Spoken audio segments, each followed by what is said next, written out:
Bukan mau balap sepeda tapi kami mau mencari bahan masakan. Karena akan ada keramaian di sini. Ada acara adat angkat rumah. Jadi butuh masakan yang banyak untuk menjamu para tamu dan undangan. Satu-satu Saya duluan. Kita cari turi yang banyak ini banyak nih, gawan nih. Ya, gawan yang banyak. Saya ini saja Kita saya Bobby. Ada ikan apa Saya punya di sana. Mana sudah? Nah, ini dia bunga turi atau nama kerennya Sesbania grandiflora. Tanah Flores yang kering menjadi lahan subur untuk turi tumbuh. Warga umumnya menanam turi untuk diambil daun dan batangnya sebagai bahan pakan ternak. Sementara bunganya diambil untuk diolah menjadi sayuran. Yang diambil semua bagian bunganya, mulai dari yang masih kuncup hingga yang sudah mekar. Semua bisa dimasak dan enak dimakan. Mengambil bunga turi yang berwarna putih dan berada di bagian ujung tangkai ini ternyata sulit juga. Batangnya yang rapuh membuat kita harus berhati-hati dan tetap pegangan yang kuat.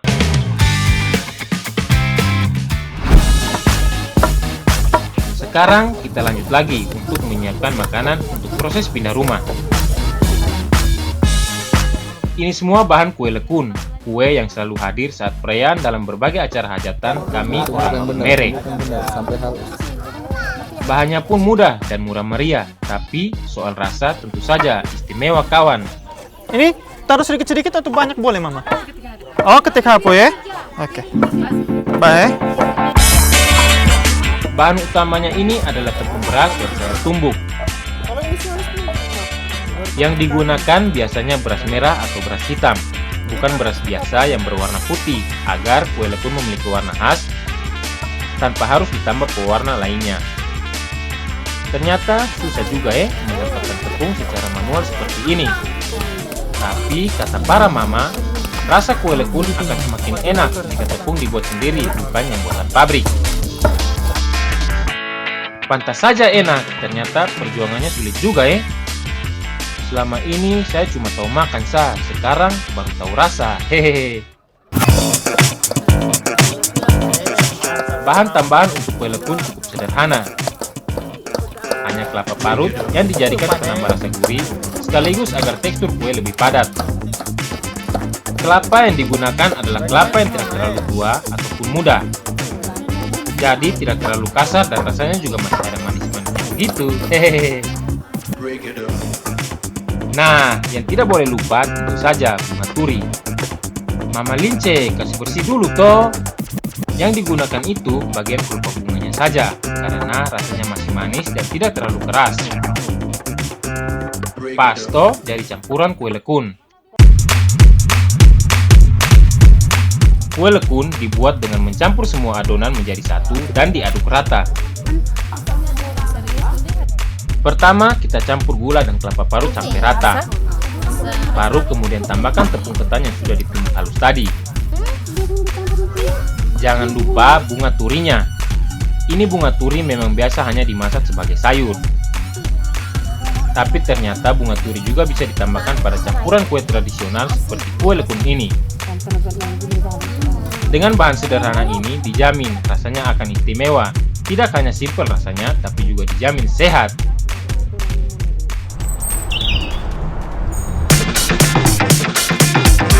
Kue yang juga harus ada saat perayaan surat acara adalah kue bolok pelagar.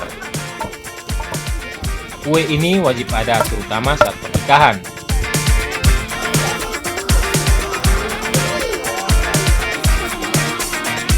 Nah, khusus acara pindah rumah kali ini, kita juga akan menyajikan kue bolok pelagar.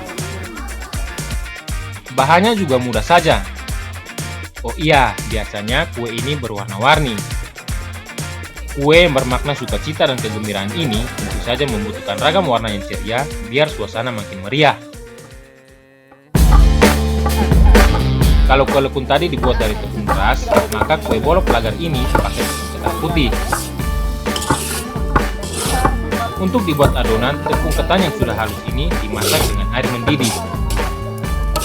Tepung diaduk dalam air dengan cepat, agar semua tercampur rata dan tidak menggumpal. butuh tenaga ekstra kalau begini. Untung Mama Kondeja tenaganya banyak. Hehehe.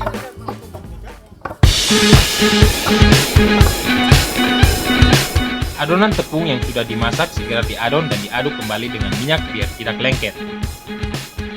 Hei, buat apa ini mama? Itu pome-pome. Peme-peme? Harus kasih basah pakai minyak dulu kah? Supaya ini Oh, mulai iya. paragen. Oh, lupa reget ya.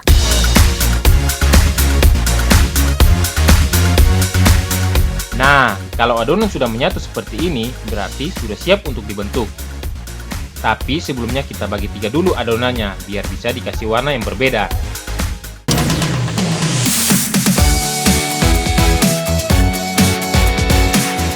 Nah, sekarang waktunya membentuk adonan. Caranya kita perhatikan Oma Ella. Adonan digiling dengan kayu bulat menjadi pipi dengan ketebalan tertentu seperti ini. Manggeri. Iya mama? Ala kang apa ba? Guling-guling. Oh, geling. Pakai ini bambu lagi. Iya. Makanya kita butuh meja kayu yang rata biar adonannya juga rata. Nah, kalau sudah digaris seperti ini, tinggal kita potong dengan pisau khusus yang disebut radar. Nah, kalau sudah dibentuk, tinggal digoreng. Menggorengnya harus dengan minyak panas yang banyak dan harus satu persatu, agar tidak lengket satu sama lainnya. Begini caranya. Harus hati-hati ya. Membaliknya juga jangan sembarangan, pakai sutil seperti sumpit ini.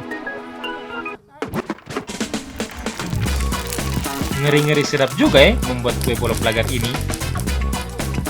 Soalnya dari proses awal, prosesnya membutuhkan waktu yang lama.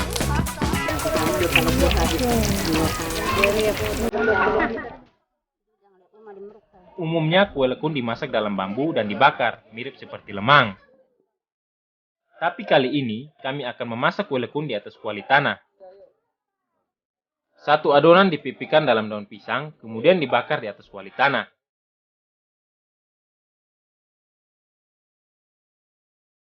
Api pembakaran harus dijaga, biar tidak terlalu besar atau kecil, biar kue lekun bisa matang merata. Proses pematangan seperti ini cepat, karena adonan dibuat tipis sehingga mudah masak.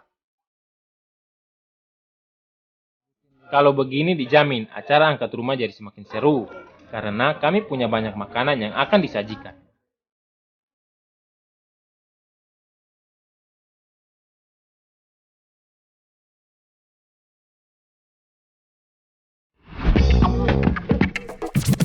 Di desa yang berada di Kecamatan Talibura, Kabupaten Sika ini, rumah bisa dipindah-pindah posisinya, sesuai dengan kebutuhan.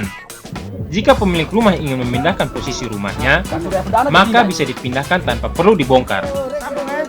Rumah dipindah karena alasan keamanan seperti menghindari abrasi laut yang mencapai pinggir pantai. Terkadang rumah dipindahkan karena pemilik memiliki lahan atau tanah baru.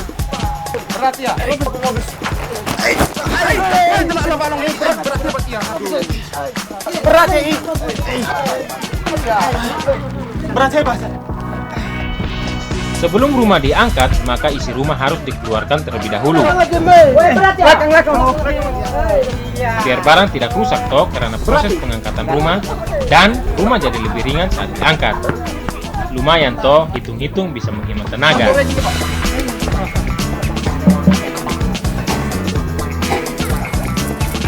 Upacara adat menjadi rangkaian pembuka acara angkat rumah.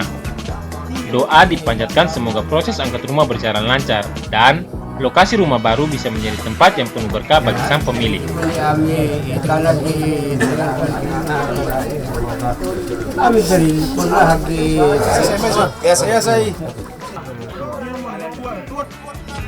Rumah yang mau diangkat ini adalah rumah milik keluarga Nida. Tarian dan musik diperdengarkan sebagai simbol penyemangat para pemikul rumah ini nantinya. Para mama menari diiringi musik pukul yang sudah dipersiapkan.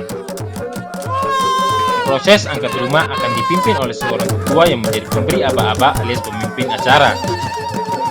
Kami semua mencari posisi untuk memanggul rumah. Semua sisi rumah dan bagian dalam semua dipanggul bersama-sama. Seperti kata pepatah, berat sama dipikul, ringan sama dijinjing. Dengan dikerjakan secara bersama-sama, tentu saja pekerjaan akan semakin mudah. Meski jaraknya hanya 200 meter, tapi dengan beban rumah yang berat, tentu saja ini menjadi tidak mudah. Untunglah saya bersama para bapak dan pemuda yang gak perkasa, jadi semua bisa diusahakan. Kebersamaan dan gotong royong menjadi hal terpenting yang bisa kita pelajari dari kebiasaan warga desa darat pantai ini. Semua membantu secara ikhlas tanpa dibayar. Cara dan budaya yang harus dipertahankan kelestariannya.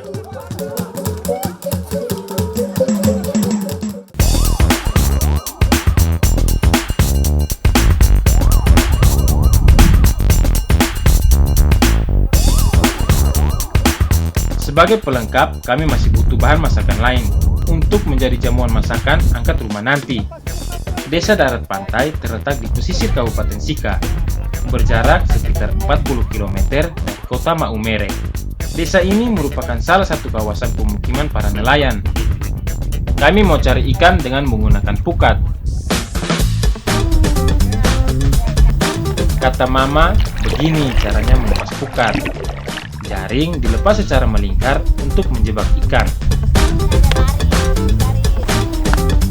Kalau jaring sudah ditebar, saatnya menanti ikan terperangkap dalam jaring.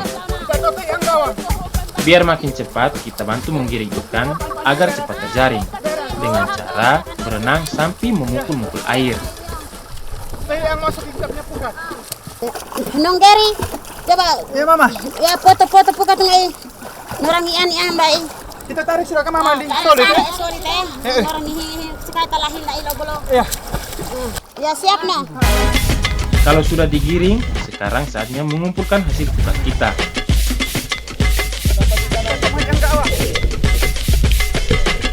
Syukurlah kita bisa dapat banyak ikan hari ini. Bisa toh kita makan besar nanti saat acara akad rumah.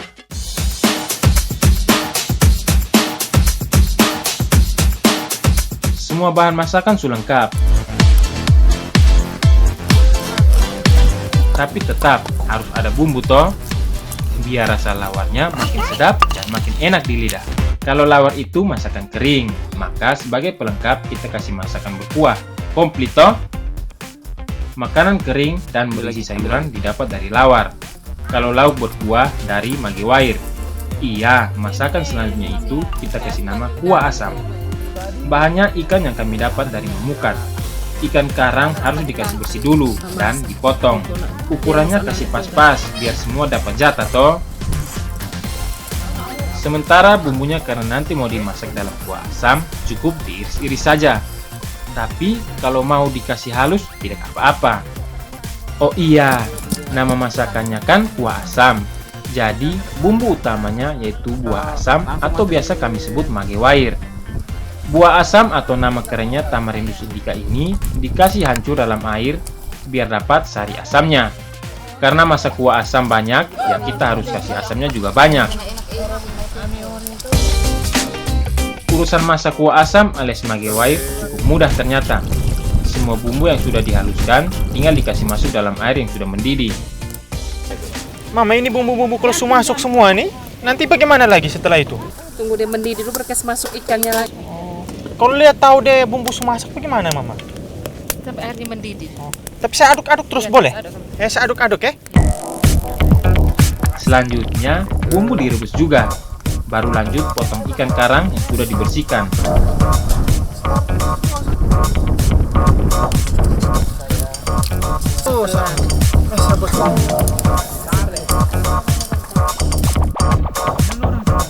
Sebelum dimasak dan dicampur semua bahan, beberapa jenis sayur yang tadi sudah diiris dan dipotong ternyata harus direbus terlebih dahulu. Jantung pisang harus dimasak karena untuk membuang getahnya. Sementara daun singkong juga harus direbus agar teksturnya menjadi lebih lunak. Begitu pula dengan wortel. Selain itu, terong juga harus dibakar.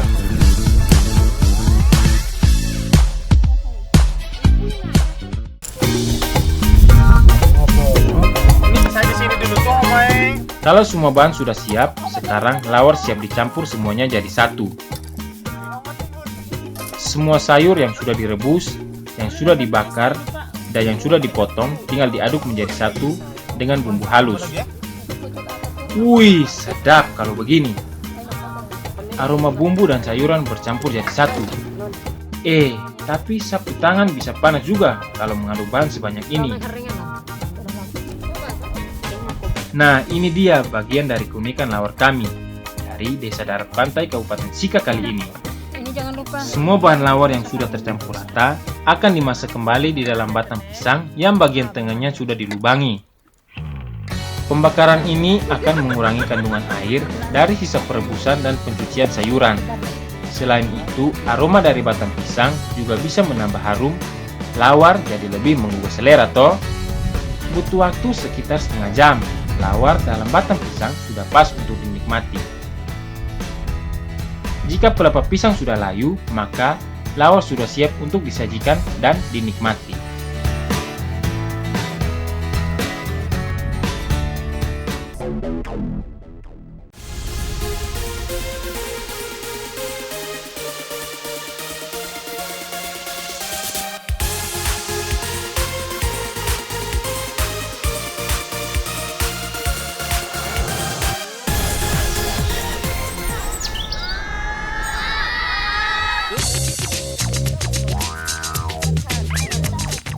Salam kenal, saya George Fritz Anderson Malbewar.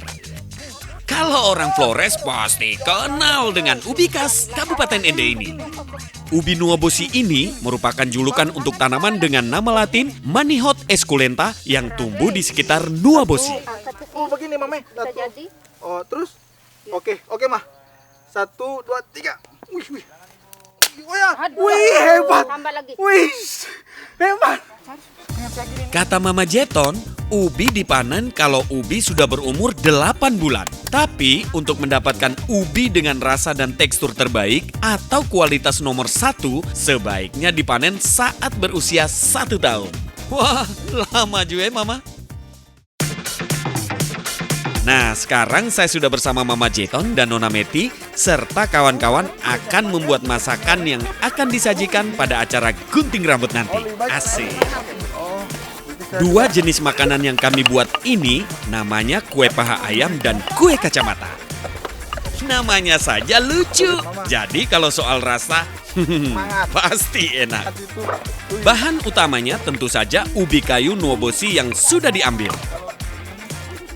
Nunanya lambat Jangan marah-marah lagi Kak. Senyum dulu Kak Mama.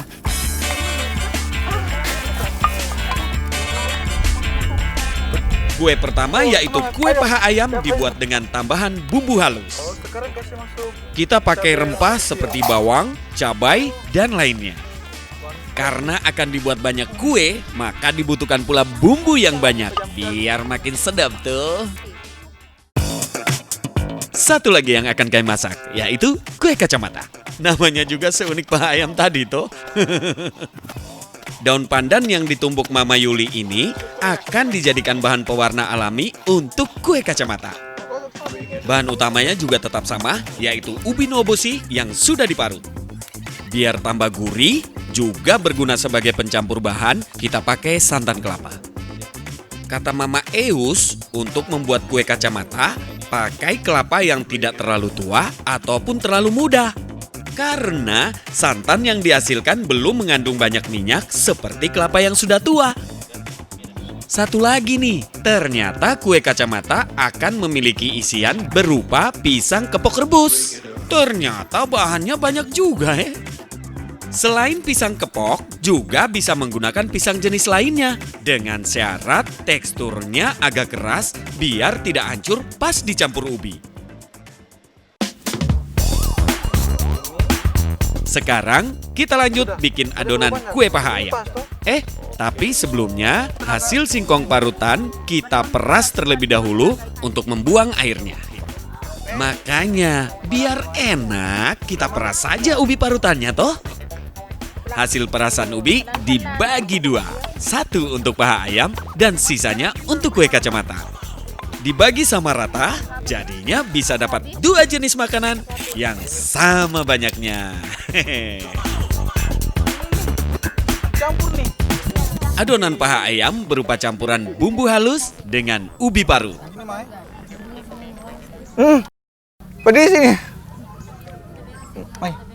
Oke, terima kasih. Nah, abis ini adonan kasih santan sudah. Biar semakin gurih toh. Oh iya, santan juga berfungsi sebagai pencampur semua bahan agar teksturnya lebih mudah dibentuk nantinya. Nah, ini sudah nih. Rupanya ini yang menjadi asal mula nama paha ayam ini nih. Mama nih tidak kasih tahu dari awal, padahal begini nih ya ceritanya. Adonan ubi berbumbu dibalutkan ke batang serai. Bagian pangkal serai yang agak keras menjadi tempat melilitkan adonannya. Sekilas mirip sate lilitan khas Bali ya. Tapi ini lebih istimewa karena bahannya merupakan sumber makanan murah meriah tapi kaya akan manfaatnya toh. Coba nih kakak Nona lihat dia membentuk daging ayam di bagian paha kan. Urusan paha ayam selesai. Sekarang kue kacamata dibuat dengan mencampurkan gula dan santan dengan ubi yang sudah diperas. Aduk terus. Kasih kuat tenaganya, Mak. Kalau menggunakan gula merah, maka kue kacamata yang dihasilkan akan berwarna coklat toh, dan bisa warna-warni hasilnya. Adonan kue kacamata dimasak dengan cara dikukus. Mama Jeton sudah menyiapkan dulang sebagai cetakan adonan. Jadi adonan dipipikan di dasar dulang. Ini nih seperti yang Mama Jeton kasih lihat nih. Paha ayam yang sudah dibentuk, kasih goreng sudah. Minyaknya harus panas dulu kakak. Jadi pas paha ayam digoreng, bisa cepat masak. Kalau masak begini, perlu trik khusus kakak. Tidak boleh sembarangan membolak-balik paha ayam dalam minyak panas. Bisa-bisa tangan kita yang masak nantinya. Walah. Wih, warnanya keemasan. Bikin saya lapar saja nih.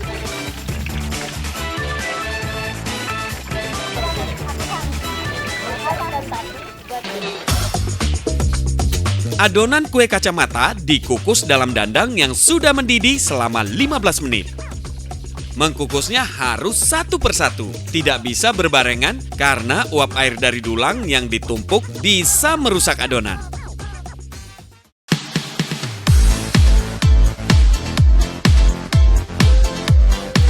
Gulungan pisang dalam balutan ubi nobosi ini kemudian diiris. Bentuknya lucu, mirip kacamata.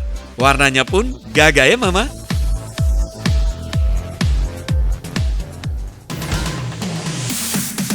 Sebagai sajian utama saat acara adat, kami masyarakat suku Lio Ende biasanya menyajikan nasi bambu. Kalau teman di Kalimantan, Jawa dan Sumatera dan Sulawesi juga biasa toh masak beras dalam bambu toh. Tapi ada perbedaannya. Di sana tuh yang biasa dimasak beras ketan toh. Nah kalau kami di Ende ini, yang biasa dimasak itu beras biasa. Hanya saja ditambah jahe dan bawang putih sebagai penambah rasa dan pengharum daun pandan. Untuk pelengkap nasi bambu, akan dibuat sayur kepo'o yang akan dimasak dalam bambu dan juga dalam periuk tanah. Ini adalah sajian khusus saat perhelatan dan acara adat. Sayur kepo'o adalah campuran dari berbagai jenis sayuran yang dipotong kecil-kecil. Mulai dari ubi yang tadi kami panen, labu, wortel, hingga kentang. Semua sayuran boleh masuk, asal bukan berupa dedaunan dan berwarna hijau. Ini syarat adatnya, jadi jangan ditanya kenapa ya. Sayuran ini akan dimasak dengan bumbu lengkap dan akan ditambahkan dengan daging ayam. Ayam pedaging bisa digunakan. Kalau mau lebih mantap, kita bisa menggunakan ayam kampung. Ayam yang sudah dibersihkan isi bagian dalamnya diiris kecil-kecil. Pemotongan harus menyesuaikan dengan lubang, biar tidak susah dimasukkan. Bumbu yang digunakan juga merupakan rempah-rempah lengkap. Tidak cuma bawang dan cabai saja. Macam-macam bumbu dapur seperti kunyit, jahe, serta ketumbar dan lada juga digunakan. Kata Mama Eus, semakin kaya rempah, maka rasa akan semakin sedap. Oh ya, karena akan dimasak dalam bambu, maka sayur kapo'o akan ditambahkan santan. Dengan santan, sayur tidak akan kering dan cepat masak. Jika urusan bumbu sudah saya bereskan, sekarang tinggal membantu Mama Eus. Sisa daging ayam yang dicincang akan dijadikan dendeng priuk tanah. Jika dimasak dalam priuk, maka potongan daging ayam yang cukup besar akan dicincang tapi tidak sampai putus. Jadinya, bentuk potong ayam yang besar tetap terlihat. Begini ini nih maksudnya. Mama, ini sudah selesai nih, Mama. Campur sudah.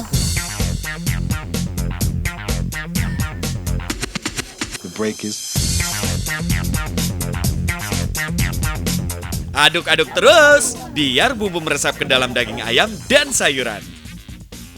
Nah, kalau sudah begini, tinggal kasih masuk di dalam bambu sudah. Tapi tidak boleh sampai penuh takut nanti tumpah nanti. Oh ya, kalau semua bahan su masuk bambu, tinggal dikasih santan sa. Ini santan biar sayuran dan ayam tidak gosong dan kering saat dibakar.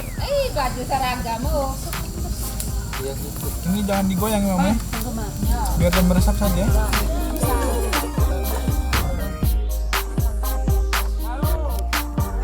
Selain bahan kapoo yang dimasak dalam bambu, sebagian ayam yang tadi dibuat dendeng juga dicampur bumbu dan sayur, kemudian dibungkus dalam daun pisang, baru dikasih masuk dalam periuk tanah. Jadi perbedaannya hanya terletak pada cara memasak dan bentuk ayamnya saja. Kalau yang dimasak dalam bambu, ayam cincang kecil. Nah, kalau yang dibuat dendeng, selain dimasak dalam periuk, juga dagingnya tidak dikasih hancur betul. Oke, panas. Bumbu yang berisi sayur kapoo tadi tinggal dibakar bersama nasi bambu tadi. Bapak, jauh pindah ke sebelah sana, biar sama-sama rame tuh. Pindah. Masih, Bang, main. Sini. Ih.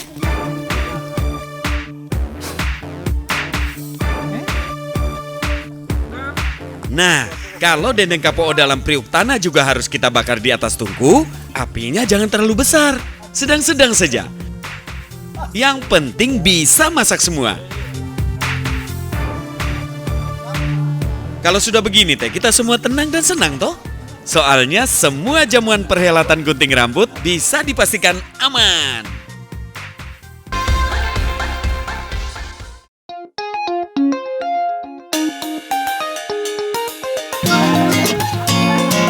Tak lengkap rasanya ya jika berkunjung ke suatu daerah hanya ikut serta dalam kegiatan tradisi dan budayanya.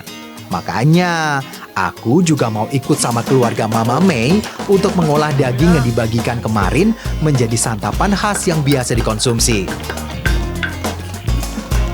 Menu kali ini daging bale bumbu, campuran dengan rempah-rempah seperti bawang putih, bawang merah, lengkuas, jahe, ketumbar, merica, serai, serta cabai membuat olahan ini terasa lebih enak. Bale bumbu sendiri biasa jadi hidangan saat acara tertentu, tapi bisa juga loh dikonsumsi sehari-hari. Ada yang unik nih teman. Masyarakat di sini memasak masih dengan menggunakan alat tradisional dan dilakukan di dalam sao atau rumah adat. Kita masuk ke dalam sao untuk masak dagingnya. Mari, Mama.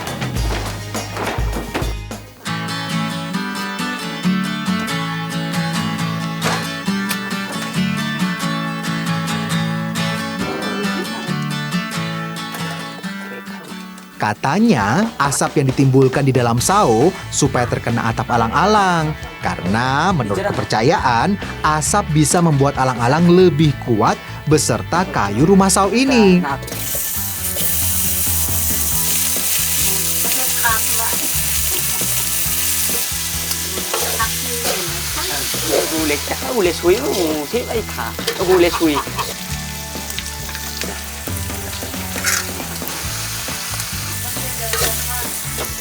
Gak perlu waktu lama loh untuk mengolah bale bumbu ini teman.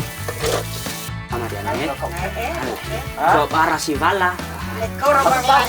sih